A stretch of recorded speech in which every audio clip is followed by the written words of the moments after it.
Glad you joined us here for a full review of the BMW X1 facelift. We'll tell you all about the changes and of course in general tour exterior, interior and the driving experience will be a lot of fun today, I can promise to you. And Misano Blue is this screaming out blue color. Yeah, we call it Thomas Blue here in Autogefühl. And everything in full HD, full screen and full length. Let's go!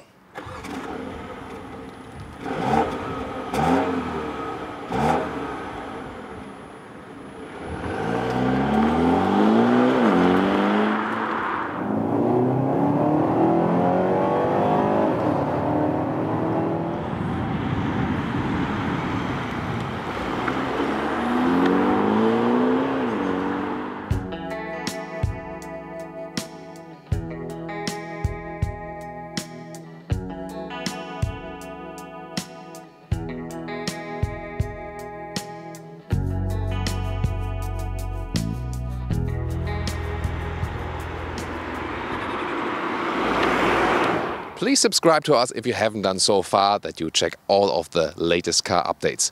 Here, the BMW X1 facelift get this bigger double kidney. Yeah, all the new BMWs get that one or get a bigger one now. And here I think it does fit because it makes this smaller SUV look a little bit bigger, a little bit more grown up. So maybe you then have the feeling that when you have an X1 you get already something more. Here with a chrome frame around, and in this one here, the M Sport model, it has those vertical dark fins inside. We'll soon also talk about other models. Here, the headlamps, they're also underwent like this redesign and interesting daytime running lights, and they're now available with an adaptive LED as an option. Here, the M Sport model, everything in vehicle color, Misano Blue, as I told you earlier, and black accentuations to that. So this is the sporty look. A sport line would also already look sporty, not as sporty as that one, but already. And in Europe, for example, Germany, you can get a baseline, then a sport line, as I said, then even sporty, the M Sport or the X line. That one then looks definitely different. And in the US, you only have this one here, the M Sport and the X line. And the X-Line has more this crossover or this off-road look with some silver contrast in the lower part. You can also see it here on our pictures. And also the double kidney is different. Then it's not with the black fins on the inside, but looks a little bit brighter overall. And also the crossover wheel arches, for example. 4,44 meters, 175 inches or 14'5" is the length of the X1. The X3, for example, would be 27 centimeters longer. So this one definitely shorter, and you see the overhangs are not that long, and this front-wheel driven platform has the advantage that the front hood is actually small, only maximum 4-cylinder engines, so 3 and 4-cylinder engines.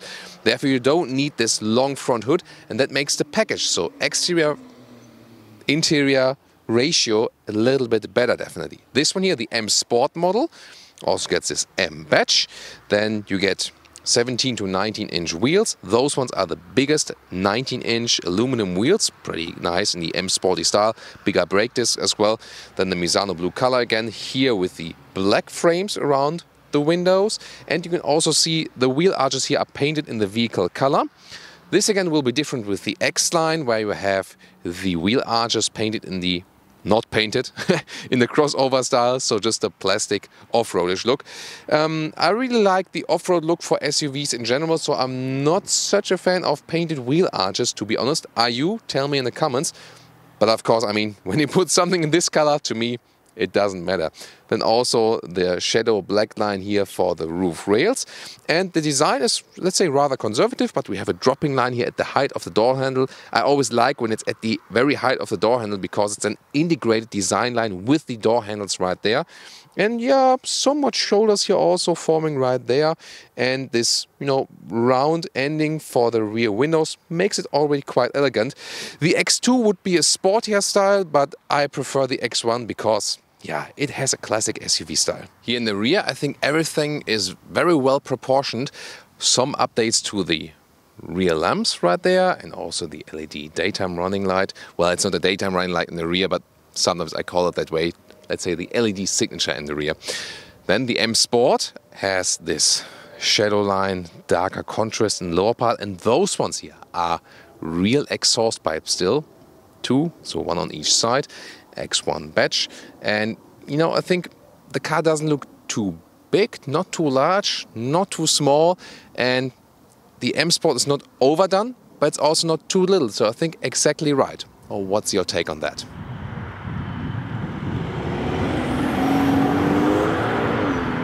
What about engines? This one here is a 2-liter 4-cylinder with 231 horsepower. It's called 25i in Europe or 28i in US, but it's the same one. There you can see it here, twin power.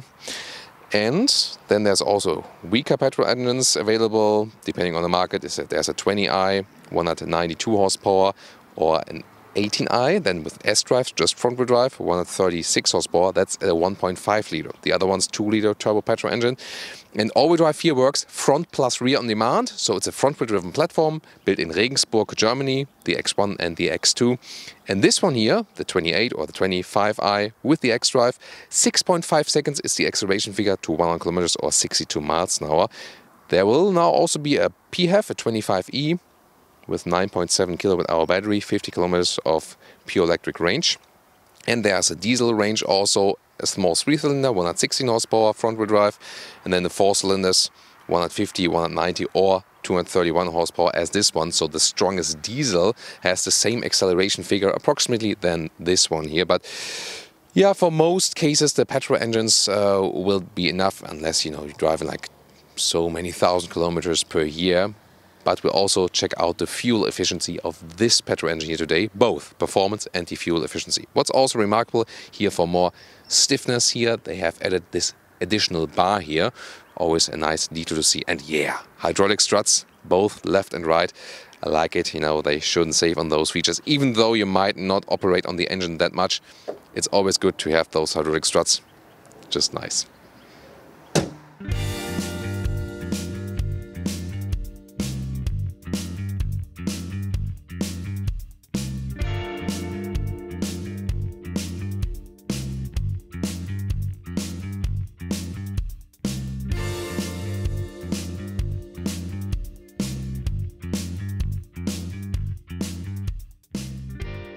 The key is very slim and very light. I like that with this key because it very well fits to your pocket. And here the M Sport has also the M colors there.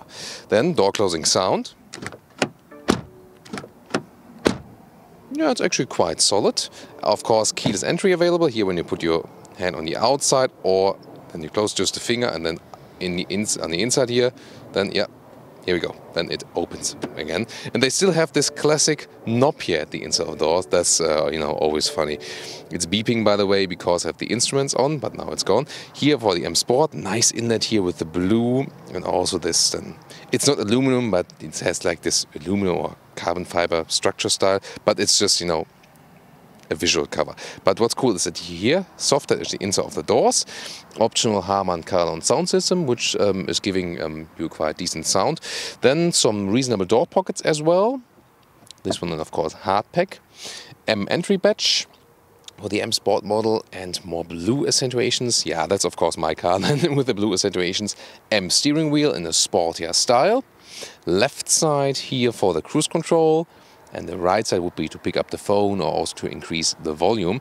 Seating choices differ a little bit from market to market. In Europe or Germany, you also have base fabric seats, for example. They are also more open, so not accentuated like those. And then you have, for example, fabric choices. You also have then this sport seat. This is an option with more shoulder support, for example. That one also available in the fabric Sensatec combination, or also with some Alcantara inside. However, in the US, you get this sport seat here, this form as standard. You can only get the sport seats. And for the US, you can get full Sensatec. It would look the very same in beige and in black. This one here, however, the optional animal skin equipment, which costs even more extras, but is of course not really necessary. And well, we can also make a test seating here, of course. The X3 is the bigger brother of the X1, and there you have a more upright, more SUV-ish seating position. This one here more a crossover style, so you don't sit too high, but you also don't sit totally low. So small SUV or crossover.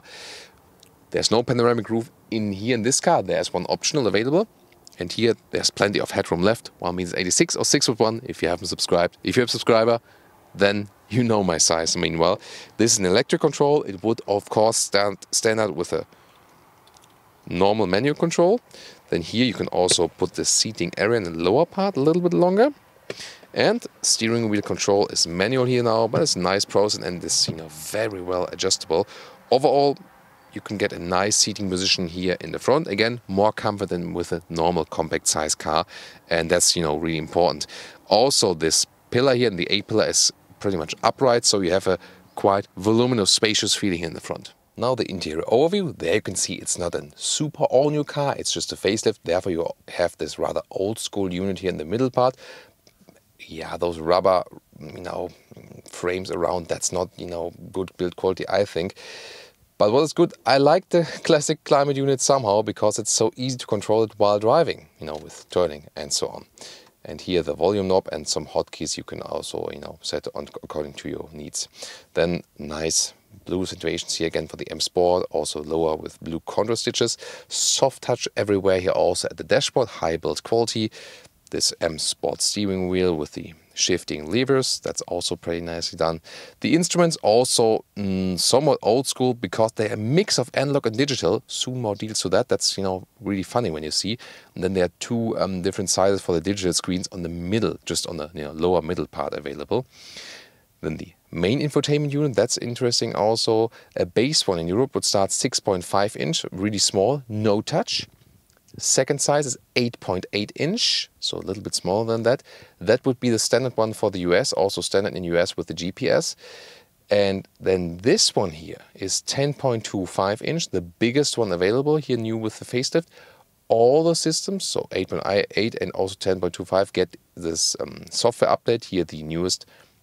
For this one is a 6.0. They don't get the 7.0 like the all-new BMW models, like new 1 Series, or also like the big BMWs. 6.0 software, that means you already have an updated software look, but not the newest one, and no natural voice input. So that's not available here for this facelift with this platform yet. And now also special, you cannot get the biggest one here in the US.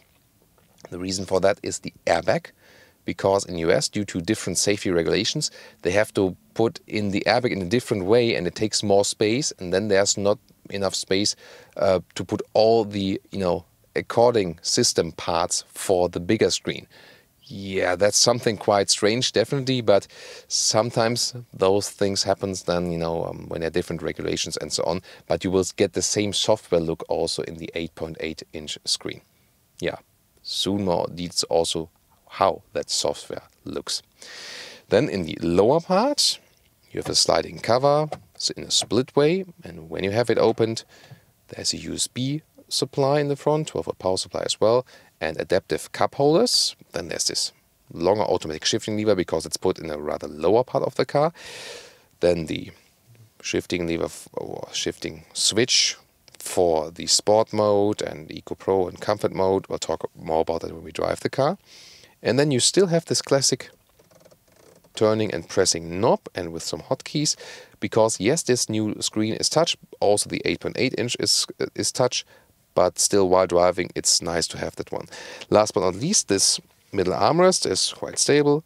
You can open it, it's really well attached, and then there's inductive charging pad for your smartphone underneath that, because the wireless Carplay connection you can also put right there, and then you can lift it completely. There's another USB-C supply underneath that and some more space, but there's no big armrest where you can, let's say, shut everything off, or close it. I like to have an armrest where I can close some stuff off or something, that it doesn't fly around in the car. But that's not the case here. So you can see here, this is an analog digital mix. Maybe you can see like the shadowed numbers. So they are actually already present, but then they're illuminated from the back. That makes it appear as it would be all digital, but it's not. Digital is just this lower middle part there, for example, and yeah, you can get the fuel consumption lower. That was after some, acceleration rides. We'll talk more about the lower fuel consumption later on in this review. But I think overall they do the job. You can have digital speed also in the, in the lower area here when you click it through. So there it is. But it will be then even more important to have a head-up display I mean, that's okay as for the size, but head-up display is even cooler. And there it is, the optional head-up display, your allowed speed, your speed, and also some GPS directions. That's pretty helpful, especially for this car. I really like that option. So this 6.0 system here does not have this "Hey BMW" input. So you see there's nothing happening, but you can press the voice button at the steering wheel and then, for example, drive me to Berlin. Berlin. Say yes, or select another entry from the list. Yes. Berlin was selected. Say start route guidance or add as intermediate destination. So you can see here, this is a little bit more complicated than the 7.0 system, and the 7.0 system has, let's say, more choices as for the voice input, but at least you can already do something with, with your voice for it. Let's see if the temperature change also works. I think not. Change temperature to 23 degrees. Don't think the system can handle that. To adjust the temperature, use the controls on the air conditioning system. Yeah, thank you. I would never guess that. That I should use the controls. Yeah, okay. But that shows that the system is not capable of doing that. Other than that, you can see here, this is the main menu. The 7.0 system is a little bit, let's say, easier to use. But here, let me show you the GPS up close. This one is very well done. It reacts quite fastly. That's cool. And you always get the right GPS directions. So I really like the BMW systems as for that. Then Carplay Connection is available. Here's a hotkey on the left. There we go. And this is the new integration here also with the new iOS. Don't like it that much as the old school style. You see they don't use all the way here. You can have then like this split way, and let's just test the music system here a little bit. And this optional Harman Kardon system has actually, yeah, it's quite natural and nice sound. So also for a compact vehicle, really satisfied with the sound we have here. So that's nice. And you can of course still use the normal GPS of the car when you are listening to the Apple CarPlay music. That should be, of course, standard nowadays. Yeah, no, Ford doesn't really have that yet, but other than that, yeah. So, nice new software. Not the nicest new one BMW has to offer, but definitely worth the upgrade. Rear view camera, yeah, has a decent resolution, and also you can see those helping lines here. They adjust accordingly then, so always a good option. But of course, in the US, meanwhile, it's mandatory for cars to have rear view cameras. Now, what about the rear compartment? Now it gets really interesting. Here, first of all, soft touch and also a nice structure at the inside of the rear doors. We hardly see that also in the lower or smaller segments. That's really a premium build quality. That's pretty cool. Also, some new color choices and versions are available for the X1 facelift as for the interior, so you can spice it up a little bit more. Again, also a little bit depending from market to market. And then when I get inside right here, the thing is, I can fit here. There's also those gaps here at the front of the seat. It's not the longest car, but you can see you can drive this one with 4 tall adults. And in the X3, it's not too different as for the rear legroom. Maybe a little bit more, but again, not the biggest difference.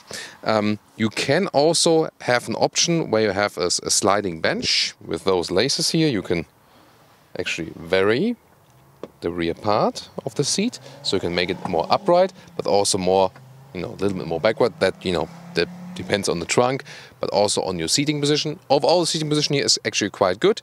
Yeah, I mean, of course, I could always have more legroom with my size, but headroom-wise, it's actually no problem. And even if there would be the optional panoramic roof, this would be no problem. Isofix at the outside of the seats each. Then you can also just flip the middle part as a ski hatch. That's possible. Other than that, you have here those adaptive cup holders inside. And the middle tunnel, there is a middle tunnel because also all-wheel drive. Well, there are 2 more USB-C devices, and sitting in the middle seat is, yeah, it is somewhat possible. Headroom-wise, no problem here. Of course, sit a little bit higher, a little bit stiffer, and then I need to spread my legs quite a lot to fill in those gaps right there. So that could be a problem with the guy sitting next to me. So yeah, limited 5-person use, I would call it. So what about the trunk? Liter figures are 500 up to 1,550 liters. And what does it mean? Of course, more flexible because it's higher than in the BMW X2, the counterpart. Some more space underneath, so you can very well use that one. It's actually a huge space underneath. I guess there should also be space for a replacement tire if you want one. And then really square dimensions, that's what's making this car so practical as well, especially in the BMW lineup overall. The normal length here to the back seats would be about 90 centimeters.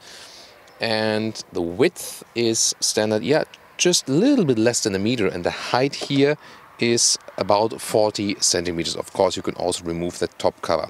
What I've done here is I've already flipped one seat because you have to go around. And here, this is then a little bit more, straight as for the angle. And this one would be land back, so you can also vary it a little bit there. Yeah, there were actually some, a viewer of us asked that. There were some releases right there as an option, at the side of the trunk. There were some special releases earlier. But that's gone. So you cannot release it anymore from the trunk. BMW says because the take rate was not enough for that. So they said not enough customers went for the electric release from the trunk. And so they canceled that option for cost-saving reasons. And so you have to go around. This one here is, by the way, a single split as for this one. So you can also have it like this, but it doesn't make too much sense, does it? So that way, of course, it's a ski hatch, of course, that way. So, but that's done, the full setup, the maximum you've got. You can also put a backpack inside. So you can see it still fits directly under the cover. So that's good. And if I would measure the length up to the seat as I would be driving, that's then about 1.70 meters in length. Last but not least, I want to close the hatch and show you the child safety feature. This one here, electric hatch. Yeah, well done. That's pretty sensitive, so don't have to worry about that anyone gets squished.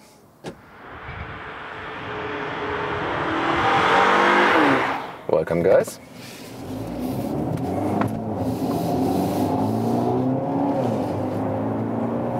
Oh, sorry. Well, that shows the performance of this smaller engine, although we have the 2-liter 4-cylinder engine, which is the 25i in Europe, or called 28i in the US, but it's the same engine. Yeah, why do those naming differ? No idea, man. And definitely more than enough power for this car, and this one then also with all-wheel drive, so front plus rear, because it's a front-wheel driven platform. But it was a nice accelerating out of the corner, although there's no rear-wheel bias with this car. Still, that was pretty decent, and you always feel it when accelerating out of the corners. A rear-wheel car, like a rear-wheel drive car, will always have a little bit more torque turn from the rear axle. That's not the case here, but enough is sent to the rear also to give you some more agile feeling, definitely. And we can also, let us drop back here, and then I show you some more of the acceleration for this engine, that we have the performance directly covered. So I'm in the sports mode, so the RPMs are turned up higher. The shifting is also a little bit different than from this automatic gearbox. And now I'm, 30 kilometers to 100. I can then accelerate out. Let's go.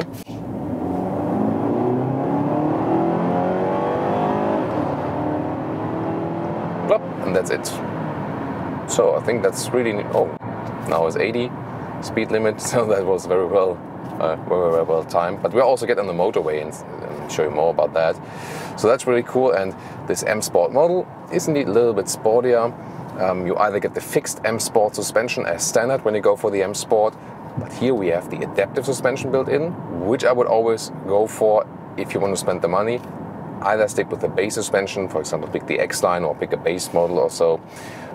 If there's one available in your market, M Sport with a fixed suspension. We've driven that one in the X2, and it was really, really stiff, very uncomfortable in everyday driving life. So you only pick that if you want that very stiff, rough feeling. If you don't want that, stick with base model, or then go for the adaptive suspension. As I said, in the US, you get only M Sport and the X-Line, so then you either go for the X-Line, or when you go for the M Sport, then you would opt for the adaptive suspension, which is doing a great job. So this adaptive suspension here, this is allowing you to have sportiness and comfort at the same time. Even here in the sports mode, it's still reasonably soft, so it's still it's fun to drive, but yet still comfortable. And then you can also vary it depending on the situation. Now getting on the motorway, quite a lot of traffic here, but we'll squeeze us through everything here. And with this car, it's actually also fun because it has a reasonable size. That's pretty cool. That's also one of the advantages of this small SUV here. So with other cars, you might, that's like traffic situations, do I fit in here and there? And this one is really compact, There's also a difference to the BMW X3. If you're thinking about X1 versus X3, the X3 is already, has this bigger front hood. Doesn't have the best package on the inside if you compare it to this one, because this one here is using the length better because of the shorter hood. And again, for the X3, you can get also 6-cylinder engines. And you more have an SUV seating position. Here, it's something in between. It feels a little bit crossover-ish, so not like a high grown-up SUV,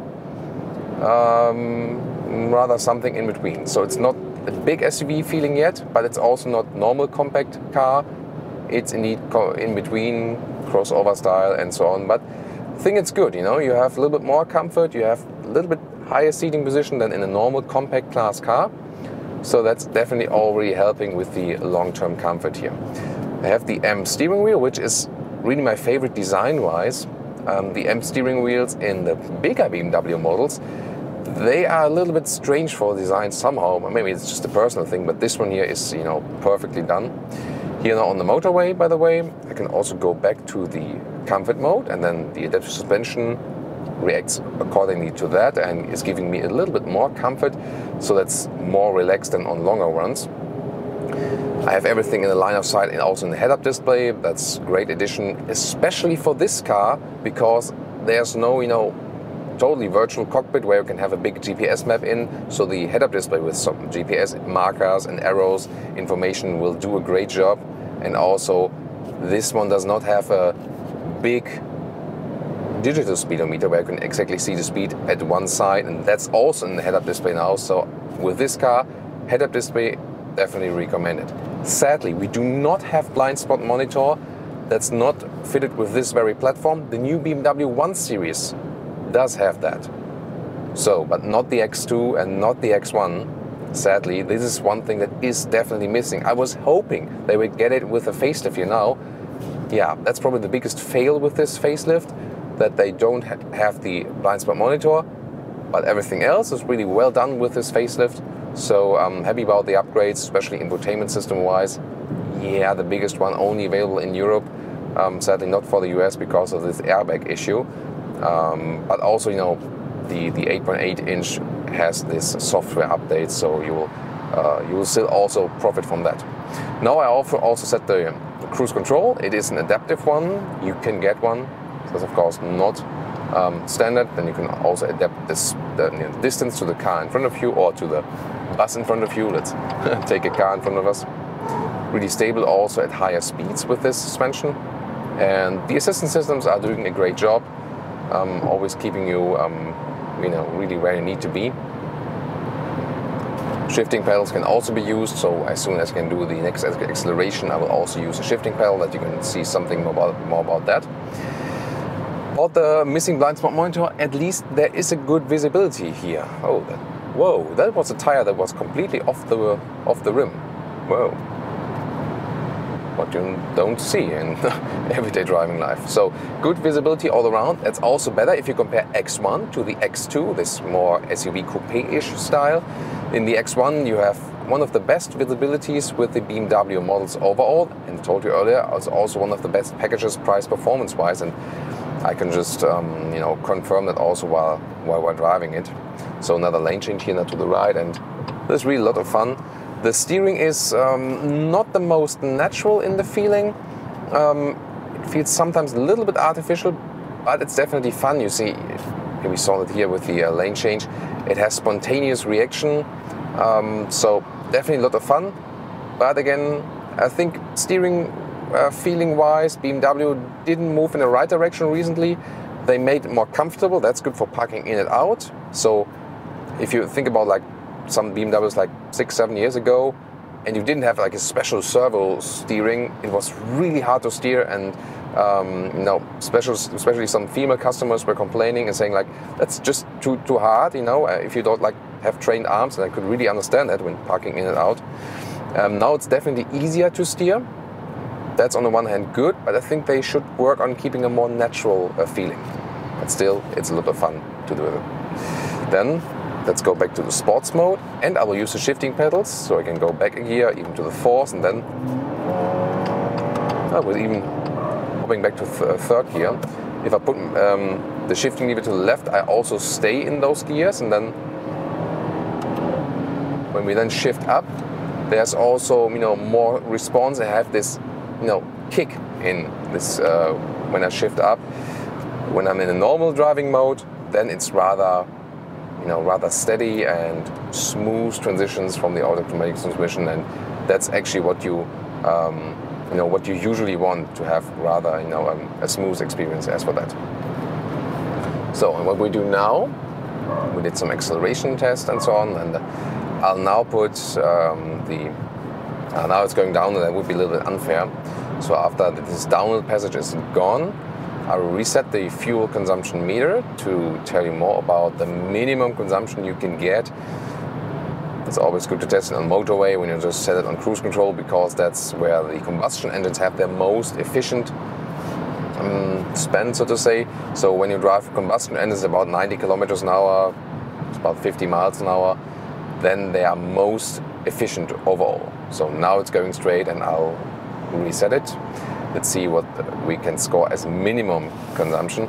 Of course, when you accelerate a little bit more, it will go up as always, but it's always good to have a minimum consumption. And then later on, when we finished everything and head on to the conclusion, then I can also tell you more about the the final fuel consumption of the day. So anyhow, after resetting, we'll land at about 6 liters in 1 kilometers. That's actually quite decent. So that would be then, even towards the 40 mpg regions. Again, we'll keep you updated how it plays out later. So definitely more than 40 mpg UK, and towards a little bit less than 40 mpg US, maybe like in realistic. Yeah, but that's again the minimum one. Cruise control, motorway 120 kilometers an hour, so that's like 65 miles, 70 miles. Yeah, 65 I think rather. So, and usually then a realistic consumption is about like 1 to 2 liters on 1 kilometer higher, so that you're somewhat in the 30 US mpg regions and close to 40 mpg UK regions. So you can score it with the car, but it has some decent power, so you can also use that to your fun advantage. But that's also the thing, it's not too big, the car is not too heavy, so you can drive it relatively efficient, and also in a way where you say, yeah, maybe the diesel doesn't make too much sense. So, because here with the petrol engine, it's built in an efficient way, also some updates with the facelift and so on, that this works very well. So, overall from the motorway, a very good and neutral driving experience. It feels very balanced. You are way much in control of the whole car. You don't have to get used to it, Sit down, say like, yeah, I could drive this car, I could buy this car, and it's easy to drive, easy to handle. And I think that's also why the BMW X1 is actually the most successful, most important BMW world right now. So yeah, everyone's still thinking 3 Series, 5 Series, but when you think about that this car at this price point offers better price performance value than the BMW 3 Series, then you start to understand why this car is so successful worldwide. So also looking forward to the all-new generation, but here of course now still with the facelift. Really happy about the upgrades. It feels a little bit more evolved, a little bit more elaborated, especially then with the new infotainment system. Head-up display also with the rework. So last time I've been driving this one 2015, and I think considering that this came out 2014, 2015, considering that this is now a couple of years ago, everything still feels and then looks like, especially now with the facelift, quite modern and quite updated. So that's also the reason to go for this facelift, to really keep this car checked in time. Oh, there's a camo car. A Mercedes Sprinter has a lorry version. Interesting. Why I said camouflage? Because it's already out. Sometimes you see strange things, and we always keep updated when we see some camouflage cars on the roads, because then at some point they're also... Oh, I even got below 5 liters in 1 kilometer, so that's nice. So you can really drive this engine, also this small petrol engine, in a really efficient way.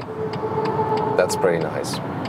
So we get off the motorway here to show you some more agile driving fun, definitely, and I already go to the sports mode. So I have some more feedback from the road. And this cornering handling is so great. So I have a direct feeling for the car. Wow, it's really flawless. Really like that. So when there's a red traffic light to the left, and there's no traffic light here, I think I can just drive then when there's no car.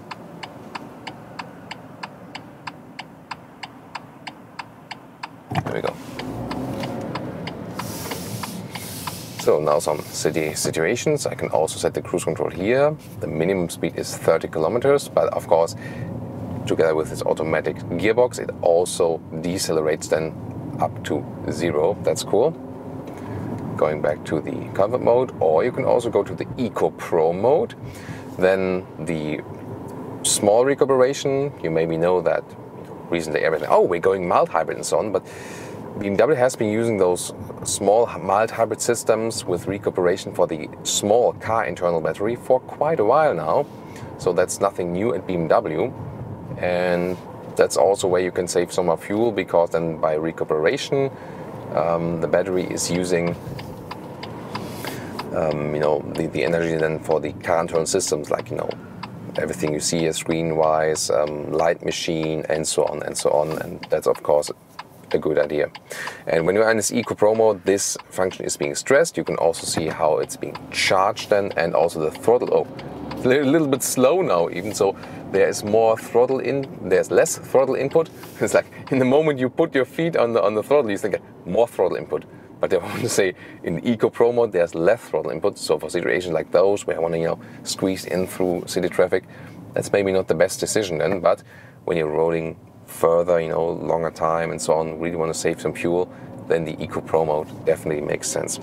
Other than that, you keep it here in the normal comfort mode. That's a balance and neutral setting, because sport mode on the long run, yeah, if you are in some countryside roads, then it's pretty cool, drive sporty, maybe the motorway at some time, but longer term, you're feeling more relaxed definitely in the comfort mode. And also the adaptive suspension is set on the biggest comfort level then. So yeah, again, suspension wise, BMW does a great job with the adaptive suspension. It's really fantastic, you're not missing anything. Then driving feeling, if we compare to the X3, a little bit smaller, a little bit more crossover-ish. Nice fuel economy from this engine if you want it. At the same time, you can always go to the sports mode and really hammer it out. Plop, that's already again 60 miles per hour. So great performance. I'm really happy with this engine, with this overall setup from the car, and I mean in this color on the outside. Yeah, together then maybe with those fabric or Alcantara sport seats, which we sadly only have in Europe, not for the US. You have to stick with the Centertech then. But overall they offer a lot of good materials on the interior, and with this facelift here, just feels a little bit more refined than before, and you can really understand why this one is one of the most favorite BMWs at the moment. So besides the missing blind spot monitor, there's hardly anything we can argue with this car on the negative side.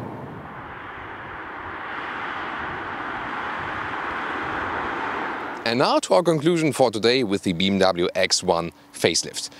The front, definitely a little bit more characterful, a little bit stronger, more in the BMW lineup overall. It looks now more grown up, especially because of this bigger double kidney. In the inside, a little bit more refined, new color choices and so on, and infotainment system upgrades for all markets, although they differ a little bit, as I explained to you earlier. But I think still an interior that works very well even nowadays. It's not a super new car, but this facelift really brought a little bit more refinement and brought it up to date. We also have some nice seating choices. It is not a super big grown-up SUV as for the driving feeling, but have a little bit more comfort than with a normal compact size car.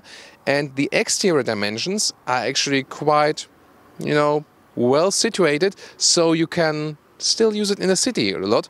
And that's also what makes this car so successful. And also exterior versus interior, you know, the ratio what you have for space available, the package as we call it here on Autogefühl, that is actually quite good. And also if you compare it to other BMW cars, this one here is among the best packages. That's also another success factor for this car. Driving wise, flawless experience, especially with this adaptive suspension that brings comfort and sportiness both. The engine was really powerful, really cool, and of course it's not a rear-wheel driven all-wheel drive, but still you have a nice agile feeling. And the fuel consumption was quite decent. You can score as low as 6 liters on 100 kilometers or about 40 mpg US. And then if you use it, of course, a little bit more of this power, then rather towards 8 liters on 100 kilometers in an agile way, or rather down to 30 mpg US. But something in between is definitely a realistic factor. And that is, I think, also something very decent that again shows that it makes sense that the car is not too big and not too heavy. Yeah, the blind spot monitor is missing. That's the thing I would have liked with the facelift here. Other than that, cool head-up display you also have there as a safety or assistance system feature. So overall, it's, if you look at the price then, it's not a cheap car. BMWs are never cheap in a way. It's definitely the premium pricing as well. But it's one of their best offerings overall in the BMW model lineup. What's your take on that one here? Which one would you pick? I hope you would also pick the Misano Thomas Blue, right? So, let's discuss this vehicle. Also tune in, for example, to BMW X2 review or the X3 to compare that, or some competitors of this car. See you next time.